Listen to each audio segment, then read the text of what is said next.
Hey guys, welcome back. We're continuing to talk about absolute value inequalities.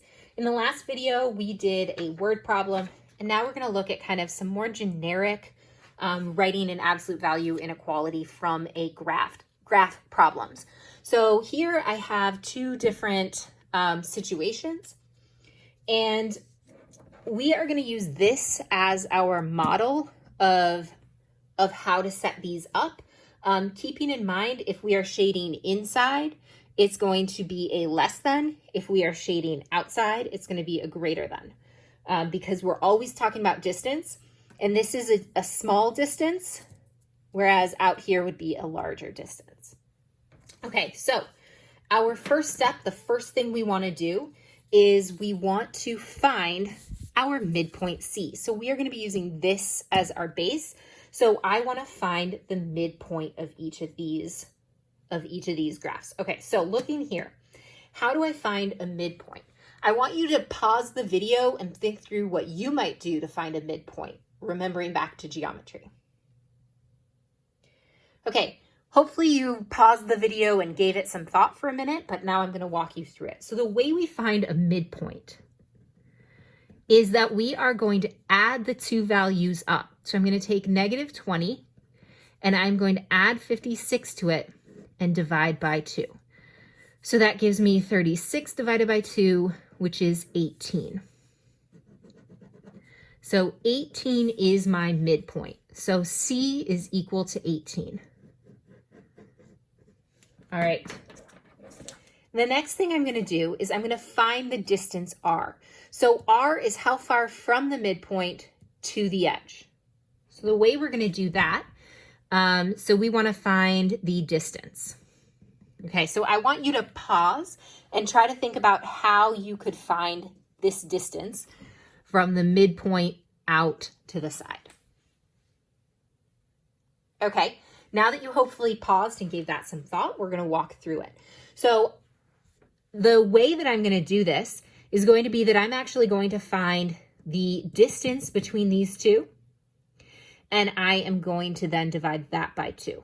You could also just take 56 and subtract 18, but what I'm going to do is I'm going to take the larger number, which is 56, and I'm going to subtract this, so I'm going to take the right number minus the left, so that is minus negative 20 divided by 2.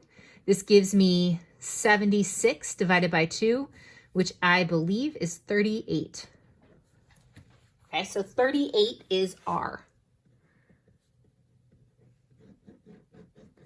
So now I'm ready to get this into the form x minus 18 and 38.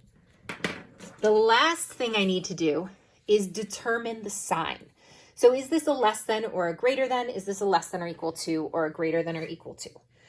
So the first thing I see here is open circle, which means that, so the open circle means that it's going to be a less than or a greater than. So then I see that it's shading outside. So that is going to mean that it's a bigger area. So it's going to be a greater than. So this is going to be a greater than, not a greater than or equal to, because there's no shading here. So you determine the greater than versus greater than or equal to by the shading, and you determine whether it should be a greater or a less than based on whether it's inside or out. So working through the next one, I want to find the midpoint. So my C value is going to be 3 plus 10 divided by 2. So that's 13 divided by 2, which is 6.5. My R value, I'm going to take the right number minus the left number and divide by 2. That's 7 divided by 2, which is 3.5. So this becomes the absolute value of x minus 6.5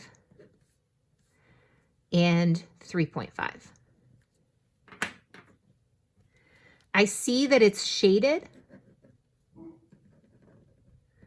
So that means it's either going to be less than or equal to or greater than or equal to. So I'm going to draw that equal to sign. And because it's inside, that means it is a less than. The distance is small, so it is a less than. The shaded means it is an equal to. So this is a less than or equal to. So that pretty much covers what you might need to do for absolute value inequalities in one variable, how to write them, how to solve them, and go through all that.